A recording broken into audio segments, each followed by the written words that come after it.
stories are brilliant. We are resilient. Our stories are brilliant. We are resilient.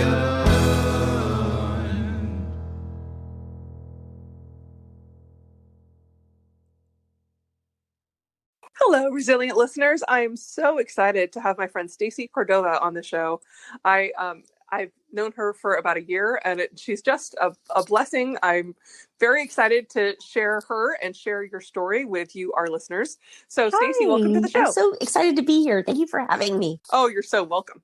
So the first thing that I would love for our listeners to hear is sort of a really short biography of who you are and where you are in the world, and what you do for your day job and what you do for your dream job. So my name is Stacy Cordova Diaz, and I am born and raised near the Los Angeles area in Southern California. I am a lifelong teacher. I feel like I started working in education when I was a baby myself, but I was 18. I started out as an aide and then became a teacher and then became a special education teacher, then became an administrator. And then during this last year, I went back to being a teacher because I realized that my sanity and my peace of mind meant more to me than climbing up the ladder into administration. So I've been a lifelong educator, and my specialty is special education. It has always felt like a calling to me. I first started working with students with learning disabilities, students with traumatic brain injury, students with autism. And then I went really niche and I started to work with students who were visually impaired and blind. And I then moved on to work with students who were orthopedically impaired, due to maybe cerebral palsy, to, spina bifida, muscular dystrophy. So I just have this real passion for students with unique needs. So yeah, that's who I am as far as day job. Oh, no, I love it. I love it. I can appreciate that as a student with traumatic brain injury. It feels like people who are called to work with people such as myself, you can feel it. So it sounds like it's truly something that you're called to do. It's weird. I just had this weird, pull towards these worlds. And I think myself growing up, I know that I had a form of disability, but when we were growing up in the early 80s, no one was diagnosed. You just were told to be quiet. Or sent outside. Right. And I was the little girl that was always jumping from like desk to desk to say hi to everybody and to constantly moving and jumping around. So I just, and I was always getting in trouble for it. And that was all the way until even college. And so I just have a real heart for students who learn differently or who need different structures. And because I just understand their needs. So yeah, thank you. It is a calling. So what's your current project? What are you currently working on right now? My dream projects. So I have quite a few going on. One in last year, 2020 was a crazy year for a lot of people, and it messed with me as well. And I was in a really, really tough job as an administrator that I give it to all administrators, because if you are really trying, it is a hard job because you cannot make anybody happy. And, that's really important to me to help people. And I just felt like I wasn't helping anyone. And I was slowly losing all of my energy. And so last year hit me real hard with some family stuff. And so I was at my wit's end, and I decided I needed self-care. So I started this little group that has really become a really safe space for me. And I love it. And it's called Self-Care Commune. I'm a hippie at heart. And I feel like if I was alive in the 60s, I would have been absolutely in this movement. And I started this, it was more for me because, we teach what we need. And I really needed to up my game and feed myself. And so I just started diving in deep to self-care and what is it? And, you hear about it all the time, but like, what does it mean? And so I really started to look at for me, 7 areas and start to look at how can I get myself in each of these areas and be more well-rounded instead of just depleted and burnt out. So that's one of my projects, but it also feeds into another project that I'm doing because I have such varied interests, but I'm writing a book. And that's, I'm so excited. That's how I get to know you. Because I'm writing this book about systemic racism and, how it affected my family, but it's also my story tied into it as well as some American history. So it's, the book is really a tough book to write. And so I've needed even more self-care because it can be emotionally draining writing about your family's history with, racism. So it's tough. Before I ask you about the book, can we go into a little bit your 7 areas of self-care? So I have 7 areas. If you looked online, you'll see some people have 6, some people have 5, but I've chosen 7 because I love giving a day of the week to each of the self-cares. So the self-care areas. So for me, for example, Monday is mental self-care. So that's doing things that like really stimulate your mind. So, whether that's reading a book or learning something new, that just kind of broadens your horizons. Doing crossword puzzles, doing a puzzle to me is like mental self-care.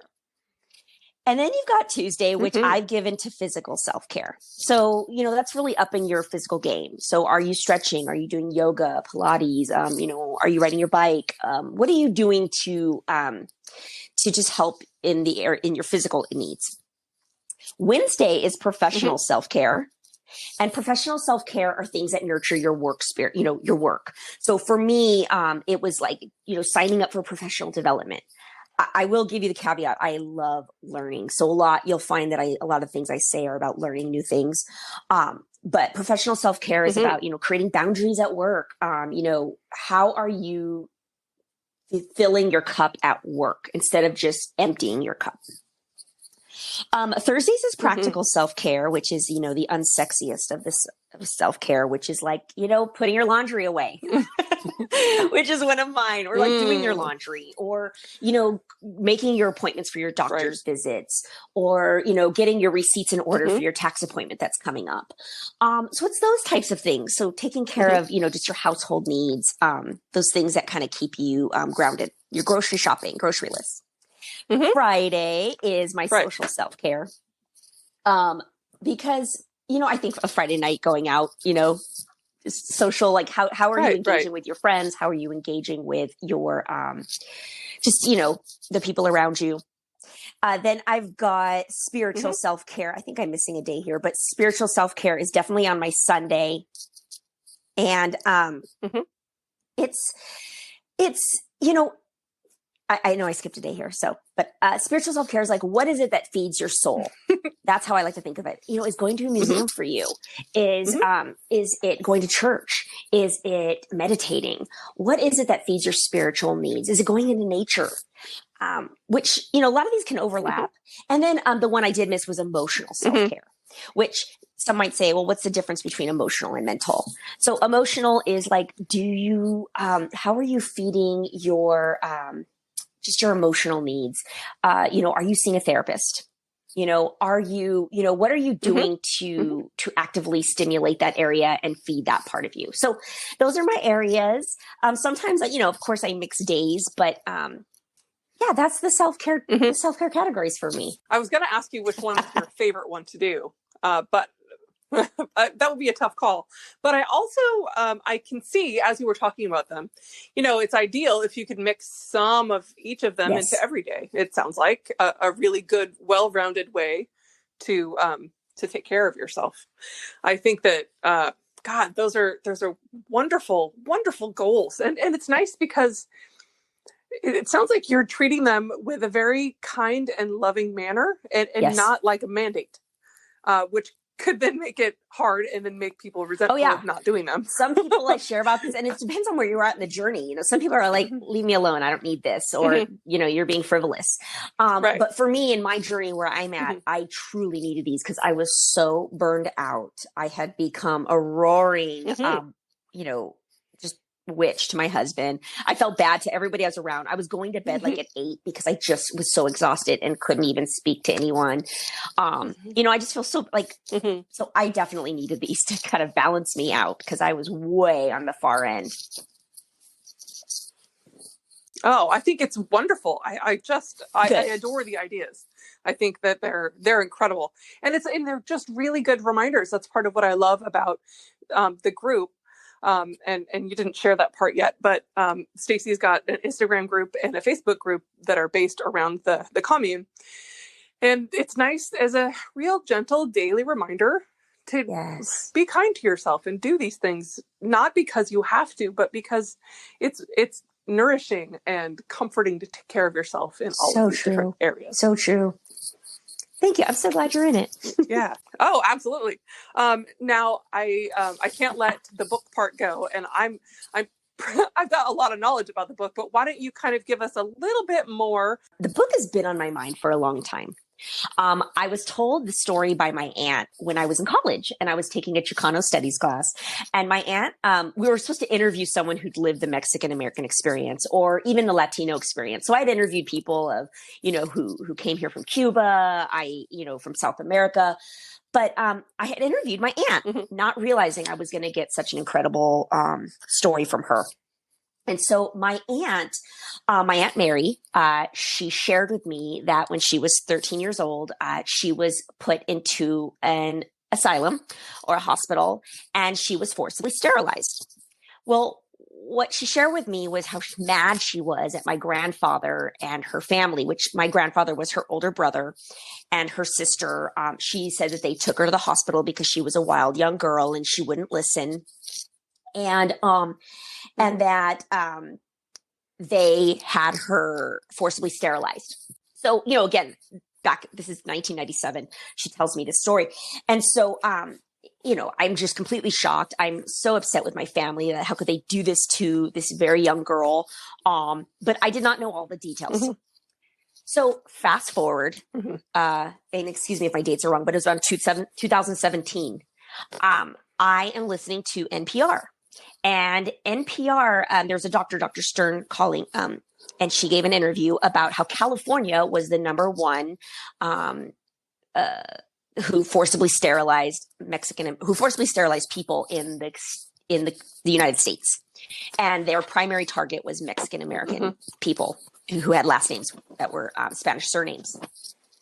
So I am like just blown away by this news. She's telling me, the dates.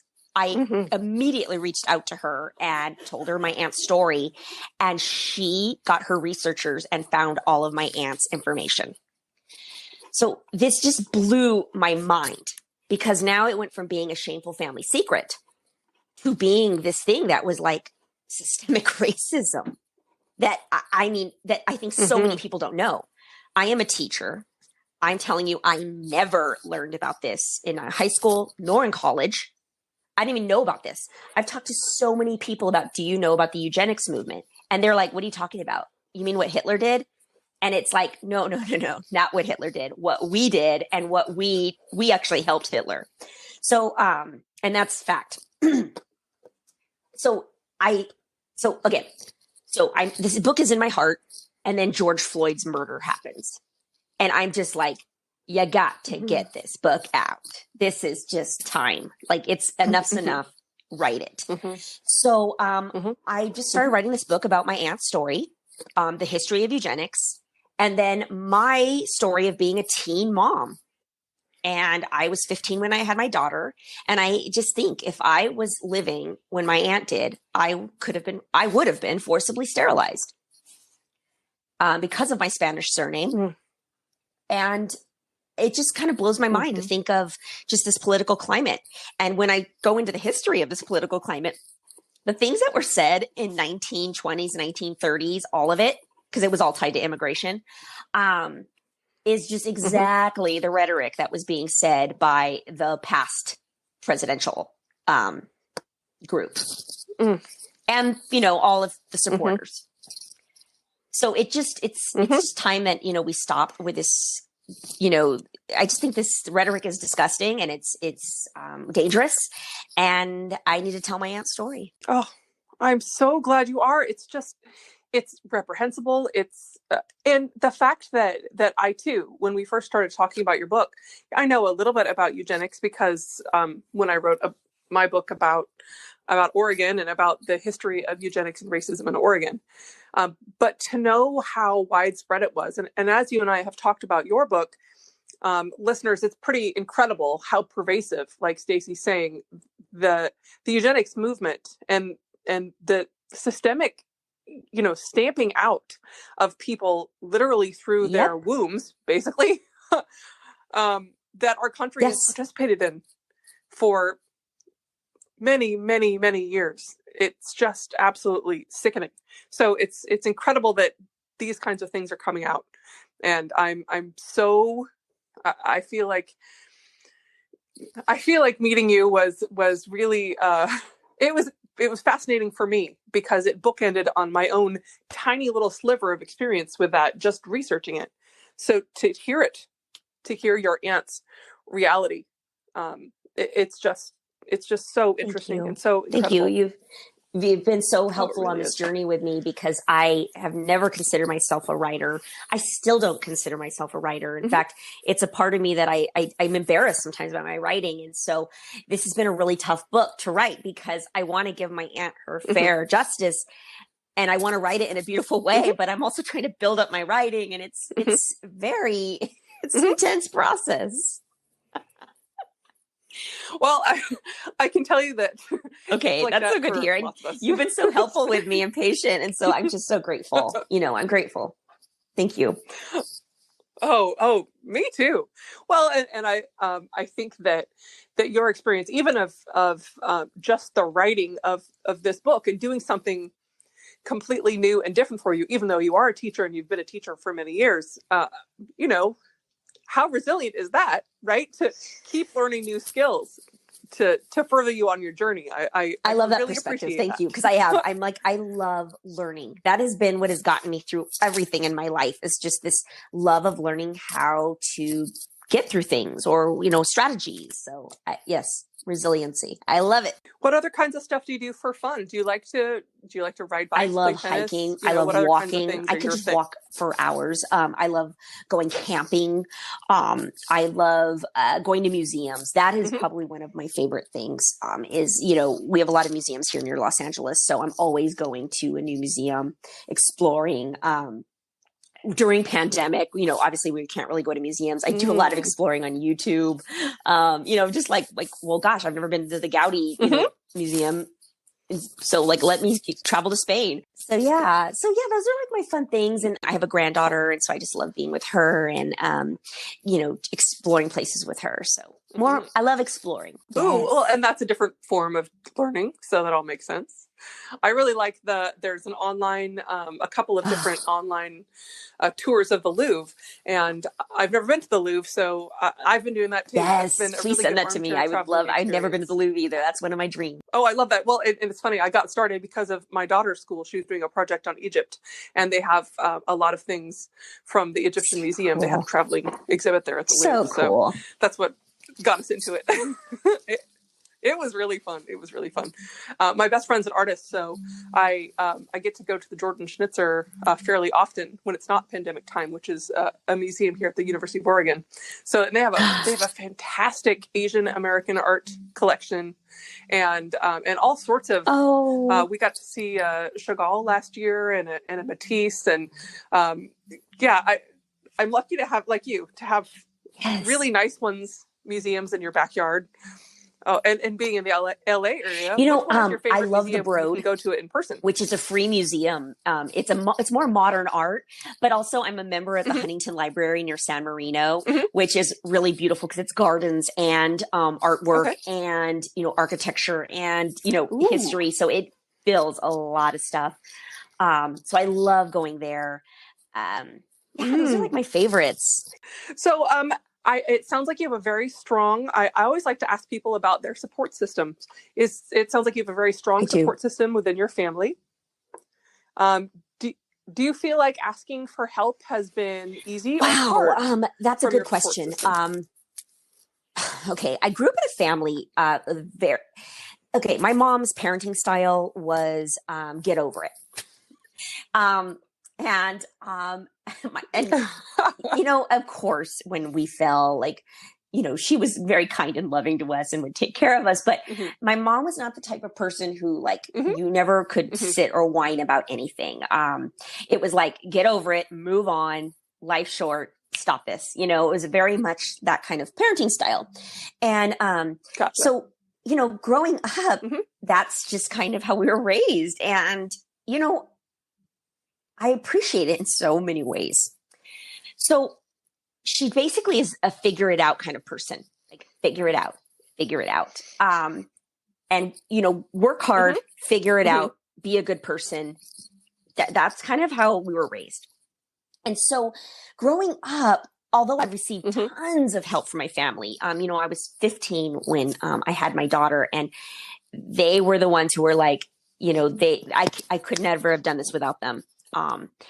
And so they gave so much support, but they were also like, we've given you this amazing gift. Now you need to go make your way in this world.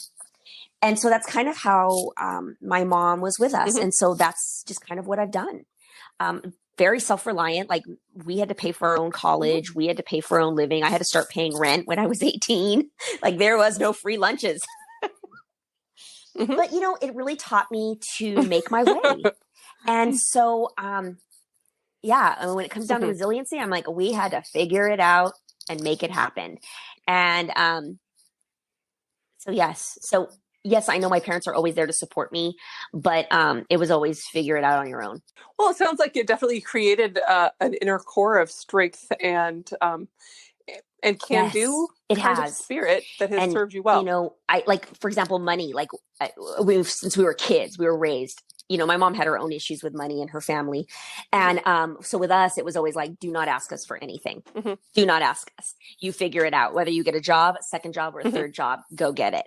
And so, we just learned how to make ways for ourselves. And I feel like I've become successful because I've learned those ways. Now, would you say that part of doing that, are you a routine-driven person? Are you more of a I am an impulsive, fly by the seat of my pants kind of person. And I think it goes back to that whole, like, suspecting that I have not suspecting, I know it, ADHD, that hyperactivity, which has fueled me and helped me.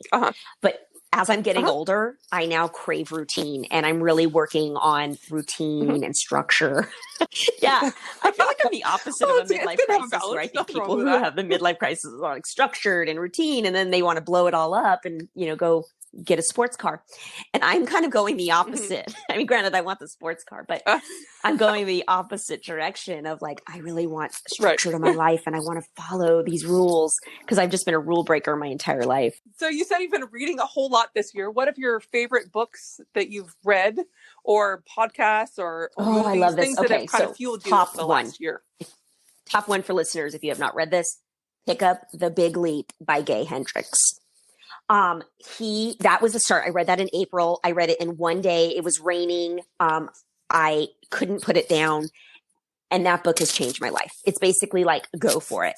Live your life, live in your zone of genius. And he kind of took me down a rabbit hole of finding, different people. So, yes. So anything Gay Hendricks, I'm a huge fan of. Cool. And also he's just so active and engaging on social media, and you just feel like you get to know him. He has a podcast called The Big Leap too. And I just do a deep dive. The next one that I just read that really has changed some things is the book Do Less by Kate Northrup. She has it based on some work based on the woman code, but it's all about cyclical living and living based on your menstruation cycle, or if you do not have your period, living on the moon cycle. And she just paints such a beautiful picture of how to do this. And she's really motivated me. So those are some really big ones. I have a ton of other ones, but those are like my top two right now that have really inspired me to kind of live that structured life that I'm craving, but also living big. Oh, I can't wait to pick up both of those. I've read a ton this year, but I've been on a fiction kick lately. I'm not usually I read mysteries when I read fiction, but I've been reading a huge fantasy series because, like you, I just wanted to like forget Yes. all of the bad things in the last year. And so I haven't been, I've been kind of engrossed in that. So I'm ready to dive back into more of that introspective. I think I read one fiction, and I do need to broaden my horizons and read a little bit more fiction and variety. I was not really all that into fantasy type stuff, but I was in it. I'm with you. The last I think we need 3 some or 4 fantasy months, right like, now. I couldn't handle it anymore. Yeah, it was nice. I did not mind it at all. Now, do you have pets in your life? One of the things I often talk to the people I interview is about how sometimes pets are very very nurturing and very soul affirming. Do you have pets I have a that you take beautiful care little of or pup. that help take Well, care of she's you? actually an old girl. Her name is Stella. She's a little dog. She's our puppy, but she's 13, and we just adore her. She's like our little creature. Oh. And then I have my animal that's my spirit animal that I strive to be like, which is I have a Mojave desert tortoise, which they're on the endangered list, but I don't know even. Wow. I've always wanted a tortoise, and I found a lady who had it and was moving into an apartment, and so I told her that I would help take care of it. And I actually fostered 4 of her other tortoises, but this one she gave me and allowed me to keep, and he is. We don't know if it's a he or she, but we call it Curtis. Curtis is hibernating right now, but I love him. I love it. It's like when it is out there, it just teaches me slow and steady wins this race. And just, he gets everything he needs, and he's just the best. So he's my reminder of slow down. I bring him in at night, like when it gets colder, because if something happened to him, I don't know what I would do. But right now he's hibernating in the house because he's ready for him to crawl out when he's ready. Oh, I didn't know that they hibernate. I don't know They're anything so about fascinating. That, so they're just really the most fascinating creatures. Yeah, he hibernates. He went in November, and he should be coming out soon. But they hibernate pretty much all winter. And it's weird too, because it, you see it. You see them start to slow down. They don't eat. And at first I was scared that I'm like, am I putting them in at the wrong time? Oh. But they come in when they need, and they go out when they need. All right. So is the commute, is the commune ready for the commune is totally open to people. So you? I'm on Instagram at Self-Care Commune. I'm on Facebook. We have a private group. I wanted it private because I really wanted this to be an intimate experience and people to feel like they're safe to share. I didn't want it to be a place where people are sold things, or it's, I wanted just like experiences and so you have to answer just a couple questions to get in, but it's Self-Care Commune. And then, so the goal is I will be starting some courses soon for teacher burnout, because one, I lived it. I got myself out of it, and I'd like to help others who are in this burnout phase too, because I think teaching is a calling. I think we need more teachers. I think it is one of those areas like social work, where, you give so much, and sometimes you don't get a lot back in return, but we're still so needed, and we do get a lot back in returns in, in helping change lives, but sometimes it's difficult. So that's the next phase of this is courses, which I think will be starting in probably summer of 2021 and definitely fall of 2021 when we return back to school. It's all very fulfilling. So if listeners want to get a hold of you, they can do that through. Yeah, and I have a website, www.selfcare.com. That's 3 W's. And it's a fun little place where I have like a calendar. I call it like my farmer's almanac of self-care.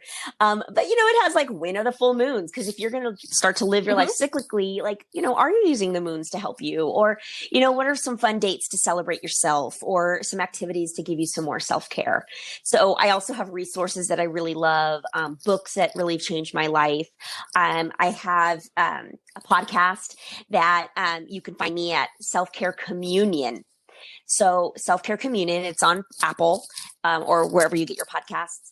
And it's just a time where I love to communicate with others and share, what self-care they're using and how they're getting through their lives. Oh, I can't wait. Fun. That's fun and exciting for me.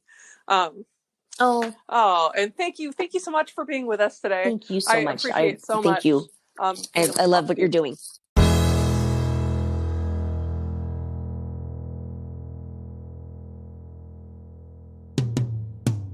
Sometimes we have to start over. Sometimes we have to fight back. Sometimes it's all too much. Lost inside the black. Our stories are brilliant. We are resilient. Our stories are brilliant. We are resilient.